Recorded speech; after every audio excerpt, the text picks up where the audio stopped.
Ok la team, parlons du statut de marchand de biens dans cette vidéo, c'est parti.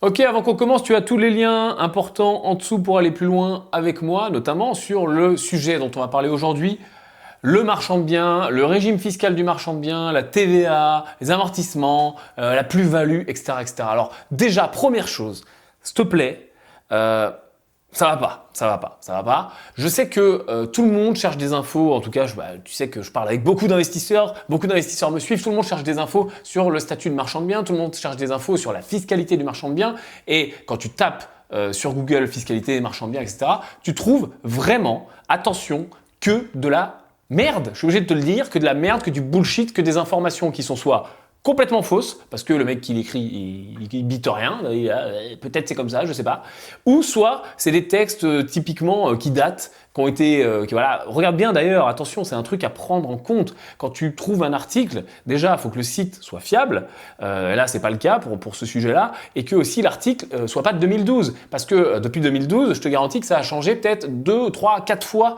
au niveau de la fiscalité et au niveau des normes et des règles pour le marchand de biens. Alors pourquoi je te parle de tout ça? Tu le vois, je fais des opérations de marchand de biens, t'envoies certaines sur le vlog, je vais t'en montrer de plus en plus parce que je sais que ça t'intéresse. C'est un statut que j'ai depuis peut-être 6 ans, 7 ans maintenant. Marchand de biens, j'ai fait quand même pas mal d'opérations. On doit approcher les 50, on a même dépassé les 50, je pense. L'eau est changée, donc je te garantis que j'ai fait les erreurs, j'ai fait les conneries, je me suis formé, reformé, surformé, je continue à me former aujourd'hui et je fais beaucoup plus gaffe et j'ai une équipe qui est maintenant beaucoup plus grosse autour de moi, de conseils, etc., etc. Pourquoi? Parce que le statut de marchand de biens, les gars, il est casse-gueule, ok? Il est casse-gueule pour plusieurs raisons. Il est casse-gueule pour la première qui est au niveau de ce qu'on va te demander, au niveau des exigences qu'on va te demander, notamment à la banque, ça n'a rien à voir. Ok? La banque, elle te considère comme un professionnel de l'immobilier. D'ailleurs, c'est ce que tu es quand tu es marchand de biens. D'accord? Quand tu es marchand de biens, à partir du moment où tu fais une opération de marchand, que ça soit ta première ou ta centième, tu es considéré comme un professionnel de l'immobilier exactement comme un promoteur, exactement comme un agent immobilier. Et je parle bien d'un agent immobilier avec une carte. Tu es un professionnel de l'immobilier. Alors tu vas me dire oui, c'est bien joli, ok. Oui, mais c'est bien joli, ça te donne des obligations, ok. Ça te donne des obligations, au niveau des déclarations que tu vas faire, ça te donne des engagements à respecter et ça te donne aussi des devoirs en termes d'assurance, en termes de garantie, ok. La fameuse décennale, la fameuse biennale, la fameuse parfait achèvement. Tu es un professionnel et tu vas vendre à des particuliers. Si tu es professionnel et si tu as une activité pro où tu vends à des particuliers, tu sais ce que ça implique. Quand tu es professionnel et que tu vends à des particuliers, tu as toujours tort. S'il y a quelque chose qui se passe, si tu te fais attaquer, si on vient te chercher des noises parce que l'appartement il n'est pas exactement comme on voulait, l'immeuble il n'est pas exactement comme on voulait, il y a une fuite, il y a quelque chose, et ben voilà, on va venir te chercher très facilement des noises et tu vas perdre. Ok? Donc c'est plutôt risqué. Première chose, voilà, je voulais poser ça, ok? Parce que il faut que les choses soient dites au milieu de ce statut. Je sais que c'est plutôt sexy, tout le monde a envie, et moi le premier, de faire des opérations de marchand, de faire des allers-retours parce que c'est sexy, parce que tu es là, tu joues au Monopoly, tu prends du cash et tout. Mais c'est loin d'être aussi simple que ça. Donc le premier risque, on va dire que c'est un risque de professionnel, on va l'appeler comme ça, un risque de professionnalisation. Le deuxième risque, qui est aussi très important, si ce n'est pas supérieur, c'est le risque fiscal. Alors t'inquiète, je vais te parler de la fiscalité, je vais te donner des infos. Le risque fiscal. Dans la fiscalité du marchand de biens, la fiscalité de base, elle est très simple. Je vois n'importe quoi sur Internet, c'est 20%, c'est 30%. Non mais les gars, c'est pas ça du tout. La fiscalité du marchand de biens, il y a plusieurs possibilités et suivant le montage que tu choisis, tu vas suivre cette fiscalité-là. Ok? Tu peux faire des opérations en nom propre, tu peux faire des opérations en société. La plupart du temps, on n'est pas bête à faire des opérations en nom propre parce que si je suis en nom propre, je vais avoir une fiscalité, je rentre même pas dans cette fiscalité tellement il faut pas le faire, donc je te donne même pas d'infos. La plupart du temps, je vais être en société, ok? Donc en société, je vais être à l'IS. À l'IS tout simplement, c'est une société commerciale. Son activité, c'est l'achat et la vente de biens immobiliers. Elle est à l'IS, ok? C'est une société qui va être aussi assujettie à la TVA, donc IS plus TVA, comme n'importe quelle société commerciale. D'ailleurs, quand je suis marchand de biens, je suis commerçant. J'ai le statut de commerçant, ok? Ça veut dire qu'on peut aussi si je fais n'importe quoi, me retirer ce statut de commerçant et m'empêcher de faire ça. Ok? Donc, j'ai une société de marchand parce que c'est plutôt le genre de montage qu'il faut faire et parce que je ne veux pas rentrer dans d'autres détails qui seraient encore plus casse-gueule pour toi. Donc, je suis dans une société de marchand, une société à l'IS. Donc, ma fiscalité, c'est l'IS. Donc, la fiscalité de l'IS, on la connaît.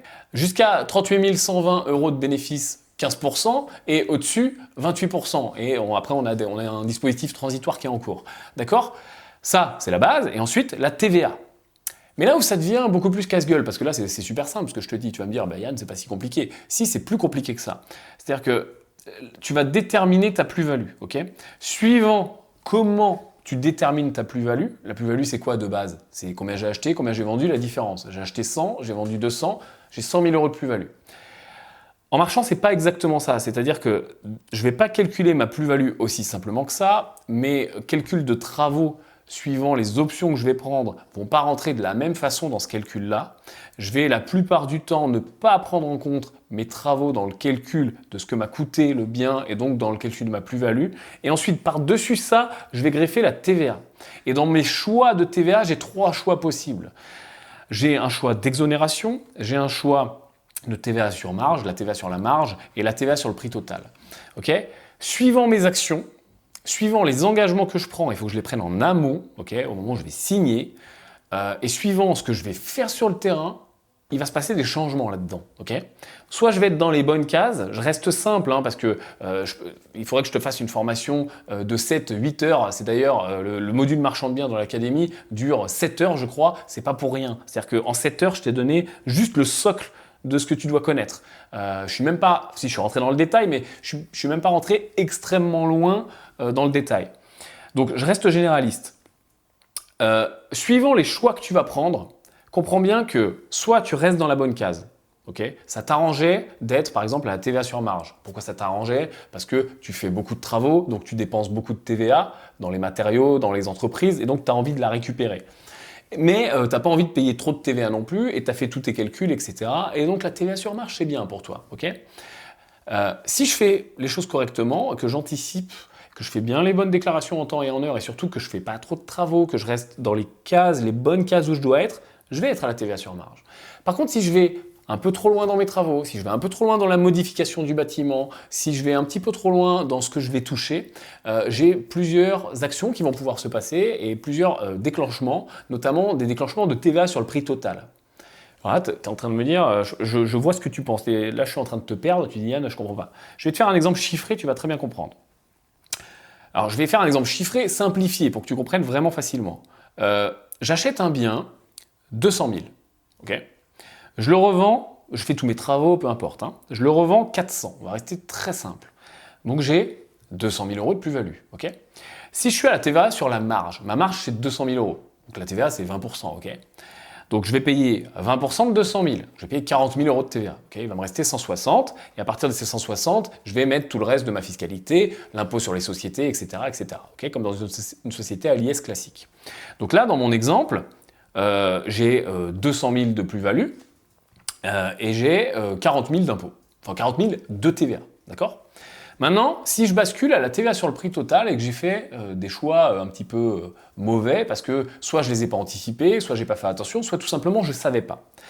Je passe à la TVA sur le prix total. C'est-à-dire que je ne prends plus ma marge en ligne de compte pour calculer, je prends la totalité. Je te rappelle que j'ai acheté 200, j'ai vendu 400.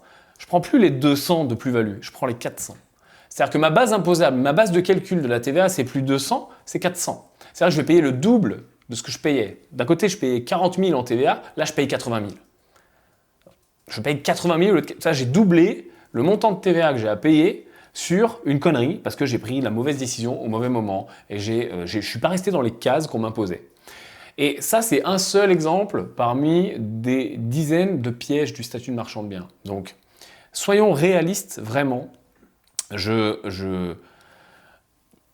motive et je mets des warnings à tout le monde qui voudrait commencer en marchand. C'est une bonne idée, ok. Il faut le faire, à mon avis. À mon avis, c'est le next step. C'est-à-dire que quand tu commences à avoir fait un peu d'immobilier, quand tu commences à avoir une surface patrimoniale un peu plus supérieure et que surtout quand tu commences à avoir un peu de cash disponible, c'est très bien, le statut de marchand, c'est super. Tu vas faire du cash en effet. Je ne vais pas te mentir, quand tu achètes un bien et que tu le revends plus cher, oui, tu fais du cash. Par contre, il y a vraiment une checklist longue comme le bras à connaître, à suivre et une équipe aussi qui doit t'entourer de professionnels. Et je pense à un très bon comptable, à un fiscaliste, un très bon fiscaliste. Je pense à un très bon notaire, mais vraiment un très bon notaire parce que entre un notaire qui fait voilà, les actes de base et un notaire qui connaît le statut de marchand et qui connaît toutes ces subtilités, il y a une vraie différence. Je pense à un très bon architecte, parce que c'est l'architecte aussi qui va te conseiller et qui va stamper tout ça et qui va faire en sorte que tes travaux restent dans le cadre qui va bien, etc., etc. Donc il y a tous ces prérequis-là, plus tes connaissances bien sûr à toi, parce que c'est quand même toi le chef d'orchestre et qui dit bah, toi tu fais ça, tiens toi fais passer ça comme ça. Voilà. C'est vraiment tout un tas de prérequis. Okay, encore une fois, je ne peux pas en une vidéo de 10 minutes t'expliquer de fond en comble le truc. Mais en tout cas, j'espère que tu comprends que là, on est dans une erreur, c'est l'erreur qui coûte cher, tu vois. C'est l'erreur qui, on n'est pas au même niveau d'erreur. Quand tu fais une opération qui dure 8 mois, 10 mois, 1 an et demi, par exemple, tu rénoves un immeuble, tu prends un immeuble de 10 lots, tu le rénoves et tu revends les appartements à la découpe. C'est une opération qui va prendre rarement moins d'1 an. Elle se passe bien, tu déboucles, tu sors, tu as ta plus-value, tu payes tes impôts, ok. Soit tu gardes la société, t'enchaînes, soit tu la liquides, tu prends ta plus-value, tu prends ton argent. C'est génial. Sauf que, au niveau fiscal, pour revenir sur l'histoire de la TVA, etc., tu peux avoir un contrôle. Sauf que, et donc, au moment du contrôle, c'est là qu'on te dit « Ah, vous n'avez pas fait comme il faut » et hop, ça tombe, tu vois. Sauf que le contrôle, il ne va pas tomber au moment où tu fais. Il ne va pas tomber juste après. Il ne va pas tomber au moment où tu liquides la société. Il va tomber comme n'importe quel contrôle, 1 an après, 2 ans après, 3 ans après. Et de façon rétroactive, l'inspecteur, il va regarder. Il va dire, OK, faites voir cet immeuble-là. Vous avez fait un immeuble de 10 lots, OK. Vous avez fait de la rénovation, OK, tac, la TVA. Ah, bah vous êtes trompé là. Vous avez mis de la TVA sur marge. Vous rentrez dans les cases de la TVA sur le prix total. Vous avez fait une erreur là. OK, donc on va calculer cette erreur. Là, dans mon exemple, c'était une erreur à 40 000 euros, tu vois. Donc, ou 60, je ne sais même plus mon exemple. On va calculer. Alors voilà, l'erreur à la 40 000 euros, d'accord, c'était il y a 2 ans, ok. Il y a la pénalité, n'oubliez pas la petite pénalité. Donc entre 10 et 40% de pénalité, ça dépend. Voire même 80 si vraiment tu vas loin. Bon, en général, les pénalités à 80, c'est vraiment quand tu as fait une fausse facture, ce genre de choses qui sont vraiment illégales. Mais sinon, on va quand même te mettre une petite pénalité, souvent à 10%. Et puis, on va calculer aussi les intérêts de retard. Donc en fait, ton affaire qui était une belle plus-value, qui était propre, sortie, oubliée, parce que c'est il y a 2 ans, elle se transforme en je dois 40, 50, 60, 80 000 euros. Ce qui fait que je vais aller jusqu'à être en perte sur une opération où j'étais en gain. Et je vais être en perte 2 ans après, etc. Et ça va tomber bien sûr au mauvais moment où j'ai besoin de ma trésor parce que j'en ai une autre qui est en cours, etc., etc. Donc il y a aussi, et c'est pour ça que je te dis que ça ne s'adresse pas trop aux débutants, ou en tout cas surtout pas aux gens qui n'ont pas de poche de cash pour pouvoir absorber tout ça. On appelle ça du contrôle du risque, damage control, c'est-à-dire qu'on va provisionner des sommes pour faire en sorte de parer à ces éventualités. Quand tu fais plusieurs opérations, le but du jeu c'est de provisionner des sommes pour que si jamais tu tombes dans ces cases-là, alors normalement tu ne tombes pas parce que tu l'as anticipé, tu le sais, mais si jamais il se passe un truc, ça va te permettre de pas mourir tout simplement, enfin de pas couler quoi. Parce que quand on vient te chercher au bout de 2 ans et que tu dois 50, 60, 80, 100 000, et puis ça peut aller beaucoup plus haut, parce que je t'ai pris un tout petit exemple avec un achat à 200 000, une vente à 400. Imagine, tu as un achat à 1 million, une vente à 3 millions. Tu vois, sur 3 millions, 20% de 3 millions, la TVA sur le prix total, c'est plus la même, tu vois. Donc voilà, il y a plein de normes. Qu'est-ce que je pourrais regarder? J'en ai une autre. Voilà, je bascule. Tiens, regarde, voilà, je bascule. On considère que j'ai fait trop de travaux. Regarde. Tu vas très vite comprendre les pièges. On considère que j'ai fait trop de travaux, ok? Parce que voilà, je suis pas rentré dans un certain nombre de cases, ma checklist n'est pas tenue, d'accord? Donc on considère que j'ai fait trop de travaux. On considère que j'ai tellement fait de travaux que mon immeuble est un immeuble neuf. Il n'est pas neuf, on est d'accord, c'est une rénovation, on est d'accord, mais de façon fiscale, de façon légale, on considère que je suis allé jusqu'à faire tellement de travaux que, on appelle ça une bascule dans le neuf, mon immeuble est devenu neuf, voilà, il est devenu neuf. S'il est devenu neuf, c'est quoi le pendant qu'il est devenu neuf? Je te parle même plus de fiscalité, je te parle de normes, je te parle d'obligations. Ben, un immeuble neuf, j'ai les obligations du neuf. J'ai des obligations d'isolation thermique, phonique, j'ai des obligations en façade, j'ai des obligations en toiture, j'ai des obligations d'ascenseur, j'ai des obligations d'accessibilité, de rampes, de petits trucs en relief là sur le sol, voilà, de plein de choses qui sont pas du tout obligatoires dans une rénovation simple et surtout qui coûtent très cher, et si je les ai pas anticipés, bah pareil, hein, 1 an après, 2 ans après, quand on vient me chercher, c'est aussi un petit peu compliqué. Et je te rappelle que je suis un professionnel qui vend à des particuliers, donc encore une fois, je me mets en danger, et quand on va venir me chercher des noises, je vais pas gagner. Ok, donc tu comprends tout ça? Je veux pas te faire peur, je veux juste allumer 2-3 warnings dans ta tête pour que tu te dises, et si tu décides de faire cette activité-là, si tu décides de creuser cette activité-là, vraiment, forme-toi, va chercher les infos, lis les textes, suis l'actualité, parce qu'en plus ça change régulièrement, et notamment sur cette activité de marchand, ça change assez vite. Pourquoi? Parce que ça touche à tellement de branches différentes. Il y a un peu d'IMO, il y a un peu de fiscalité, beaucoup de fiscalité, il y a un peu de légal, il y a un peu de droit des contrats, il y a un peu de tout dans l'activité de marchand. Quand tu es marchand, finalement, tu es censé être, ce qui est impossible, spécialiste de tout. Tu vois, tu es censé être un super architecte, un super fiscaliste, un super notaire, tu es censé être un super artisan, un super acheteur, un super négociateur, un super vendeur. Enfin, tu es censé être le multi-spécialiste, tu vois, alors que c'est pas possible. Donc forcément, il faut que tu t'entoures. Par contre, à côté de ça, si tu arrives à, tu vois, c'est un peu comme dans la jungle, tu vois, si tu arrives à passer outre toutes ces embûches, bah, c'est un super levier pour faire du cash, et c'est un super levier pour grossir. Tu peux t'associer, tu peux faire rentrer des gens, tu peux faire des choses plus grosses. Et puis, bah, je continuerai à te montrer dans la mesure du possible, parce que tu sais qu'il y a certaines opérations qu'on ne peut pas montrer trop tôt, etc. Mais je continuerai à t'emmener sur le terrain dans les vlogs et à t'en montrer un petit peu plus. Tu peux mettre tes réflexions, tes questions, tes commentaires autour de tout ça dans les commentaires de cet épisode. Et puis, apporte ton pouce à l'édifice si ça t'a permis de te rendre compte un petit peu plus des enjeux. Et je te dis à très bientôt. Ciao!